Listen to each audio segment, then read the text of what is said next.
The next war, which we are looking at, it may happen soon. As far as whole of nation approach will be there for the next war, it is not the military alone which will be fighting. If India thinks that it can carve out space for war between India and Pakistan, Really humbled to see the sentiment that you have shown towards the armed forces. रियासत की जंग लड़ रहे हो। আসসালামু আলাইকুম, সবাইকে স্বাগত বিডি টাইমসের।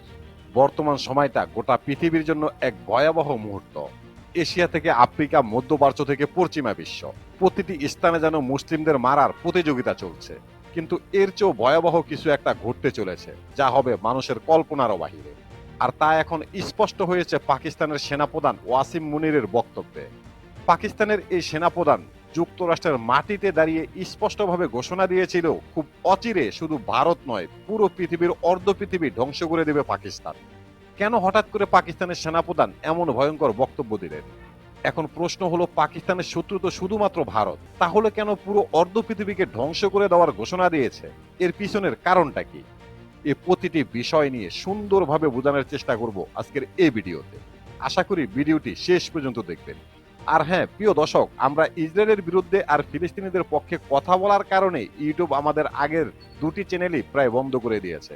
তাই আমরা আবারও পুনরায় নতুন চ্যানেল নিয়ে কাজ শুরু করেছি। আপনাদের সহযোগিতা কামনা করছি। আশা করি আমাদের নতুন চ্যানেলটি সাবস্ক্রাইব করবেন। Superior ideology, a superior culture, जो इकबाल ने भी कहा था ना, अपनी मिल्लत पर कियास अक़वाम मगरिब से न कर, खास है तरकीब में कौम रसूल हाशमी। ভারত এবং পাকিস্তান এই দুটি দেশ জন্মলগ্ন থেকে একে অপরের প্রধান শত্রু। আর এই শত্রুতার প্রধান কারণ হলো কাশ্মীর। কাশ্মীরকে কেন্দ্র করে ভারত এবং পাকিস্তান ইতিমধ্যে বেশ কয়েকবার যুদ্ধে জড়িয়েছে। কিন্তু বর্তমান সময়ের অবস্থা খুবই ভয়াবহ, আর এর জন্য দায়ী ভারত। বর্তমানে অর্থনৈতিক এবং সামরিক শক্তির দিক দিয়ে পাকিস্তানের থেকে অনেকটা এগিয়ে রয়েছে ভারত। আর এ কারণে ভারতের হিন্দুত্ববাদী মোদী সরকার যে কোনো সময় পাকিস্তানকে তুচ্ছ তাচ্ছিল্য করে কথা বলে। ভারতের অভ্যন্তরীণ ব্যাপার নিয়ে মোদী সরকার সবসময় পাকিস্তানকে দোষারোপ করে থাকে। বর্তমানে ভারতের নিম্ন শ্রেণী থেকে শুরু করে সর্বোচ্চ আকারের রাজনীতিবিদরা পর্যন্ত প্রতিনিয়ত পাকিস্তানকে হুমকি ধামকি দিয়ে থাকে। ভারতের এই জ্ঞানহীনতার আচরণের কারণে শুধু ভারত নয়, পুরো এশিয়াতে এক ভয়াবহ বিপর্যয় ডেকে আনছে Bharat. At 15:45 hours, India conducted 3 underground nuclear tests in the Pokhran range. Bharat এবং পাকিস্তানের মধ্যে বর্তমান শত্রুতার সূত্রপাত 2025 সালের মার্চ মাসে ভারত নিয়ন্ত্রিত কাশ্মীরে সন্ত্রাসী হামলাকে কেন্দ্র করে। কোনো প্রমাণ ছাড়া ভারত পাকিস্তানের উপরে দোষ চাপায়। এরপর আন্তর্জাতিক আইন লঙ্ঘন করে পাকিস্তানের অভ্যন্তরে হামলা পরিচালনা করে। শুরু হয়ে যায় হামলা পাল্টা হামলা।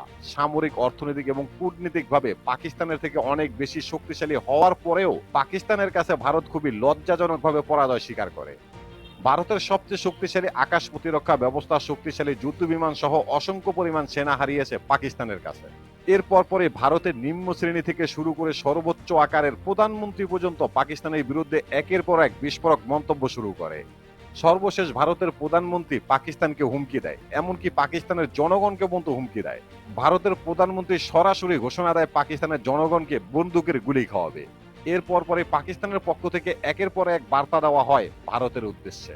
if India thinks that it can carve out space for war between India and Pakistan, ভারতের যে কোনো আগ্রাসনের বিরুদ্ধে গভীর হামলার হুঁশিয়ারি দিয়েছে পাকিস্তান।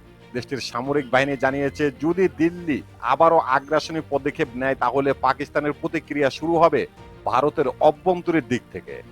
পাকিস্তান সেনাবাহিনীর মুখপাত্র লেফটেন্যান্ট জেনারেল আহমেদ শরীফ চৌধুরী বলেছেন, এইবার আমরা ভারতের পূর্ব দিক থেকে শুরু করব। তিনি আরো বলেন, ভারতকে বুঝতে হবে তাদের যে কোনো জায়গায় হামলা চালানো হতে পারে। এরপর সবচেয়ে ভয়ঙ্কর হুমকিটা আসে সরাসরি পাকিস্তানের সেনাপ্রধানের পক্ষ থেকে। পাকিস্তানের সেনাপ্রধান ওয়াসিম মুনির সরাসরি ঘোষণা দেয়, ভারতের প্রতিটি ইঞ্চি মাটি ধ্বংস করে দেবে পাকিস্তান। শুধু এখানেই শেষ নয়, তিনি আরো ঘোষণা দেয়, যদি পাকিস্তান ভেঙে যায় তাহলে পাকিস্তান একা শেষ হবে না, গোটা পৃথিবীর অর্ধ পৃথিবী শেষ করে দেবে পাকিস্তান। এরপর পরে ভারতের সেনাপ্রধান ভারতের উদ্দেশ্যে একটি ভাষণ দেয়। সেখানে তিনি ভারতের সেনাবাহিনীর পাশাপাশি সকল জনগণকে যুদ্ধের জন্য প্রস্তুত থাকার ঘোষণা দেয়। Yet it may happen soon. As far as whole of nation approach will be there for the next war, it is not the military alone which will be fighting. This we have to fight this battle together. এবার আসা যাক, পাকিস্তানের সেনাপ্রধান কেন অর্ধ পৃথিবী ধ্বংস করে দেওয়ার হুমকি দিল? এর পিছনের কারণ কি? পাকিস্তান খুব ভালো করে জানে যুদ্ধটা শুধুমাত্র ভারত এবং পাকিস্তানের হবে না। অনেক দেশ রয়েছে যারা ভারত এবং পাকিস্তান উভয় দেশকেই সহযোগিতা করবে। আর এজন্য পাকিস্তান ভারতকে যারা যারা সহযোগিতা করবে তাদের উদ্দেশ্যে এমন একটি হুমকি দিল। ইসরায়েলের প্রধানমন্ত্রী নেতানিয়াহু স্বীকার করেছেন পাকিস্তানের বিরুদ্ধে ভারত অপারেশন সিঁদুর নামে যে অভিযানটি পরিচালনা করেছে সেখানে তেল আবিবের অস্ত্র ব্যবহার করা হয়েছে। ভারত এবং ইসরায়েলের যৌথভাবে তৈরি করা Barack ৮ surface two air missile system এবং ইসরায়েলের হ্যাপি ডোন পাকিস্তানের সাথে যুদ্ধে ভারত ব্যবহার করেছে। এমনকি ইসরায়েল পাকিস্তানের বিরুদ্ধে ভারতকে অনেক গোয়েন্দা তথ্য দিয়ে সহযোগিতা করেছে। আর এই সব কিছু পাকিস্তান খুব ভালো করে জানে, তাই ইহুদিবাদী ইসরায়েলের উদ্দেশ্য করেই পাকিস্তানের সেনাপ্রধান এমন একটি হুঁশিয়ারি দিয়েছেন। Daughters, please don't forget the story of Pakistan. And don't forget to narrate the story of Pakistan to your next generation.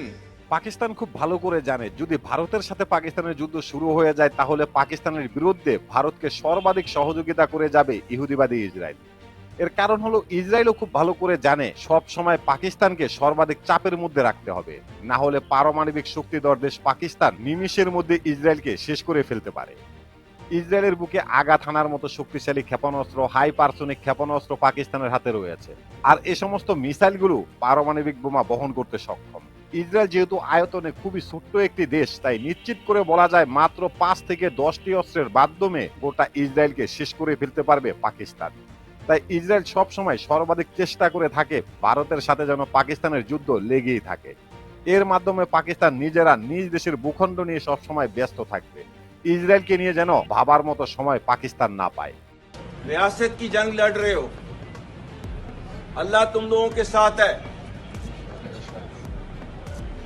ठीक है, क्योंकि तुम लोग अल्लाह की जंग लड़ रहे हो।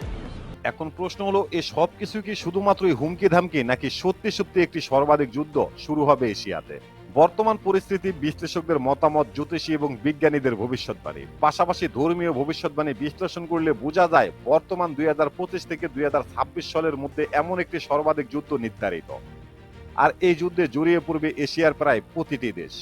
ভারত, বাংলাদেশ, মিয়ানমার, নেপাল, ভুটান, পাকিস্তান, আফগানিস্তান সহ আরো একাধিক দেশ। বর্তমান পরিস্থিতি বিবেচনা করলে এটা স্পষ্ট বর্তমানে বাংলাদেশের অবস্থা খুবই খারাপ। যে কোনো সময় চতুর্মুখী যুদ্ধে জড়িয়ে পড়তে পারে বাংলাদেশ। বেশিরভাগ বিশ্লেষকদের মতামত এমনটাই। বিজ্ঞানীরাও এমন একটি যুদ্ধের ধারণা করে রেখেছে, ধর্মীয় ভবিষ্যৎবাণীতেও এমনটা উল্লেখ রয়েছে। তাই সবার উচিত যার যার জায়গা থেকে নিজেদের তৈরি রাখা। আজকের মতো এখানেই শেষ করছি। আল্লাহ হাফেজ।